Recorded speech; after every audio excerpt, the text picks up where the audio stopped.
How to change online status on Discord.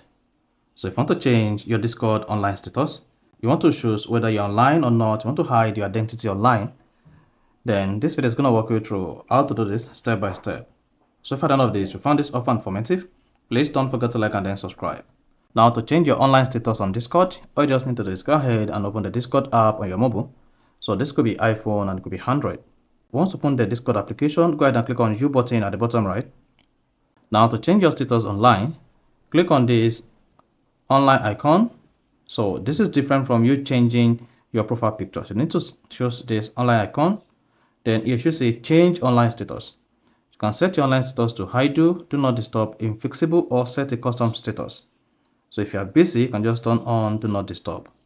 Then you should say do not disturb set as your status online. Then you can come back again, set this to hide you.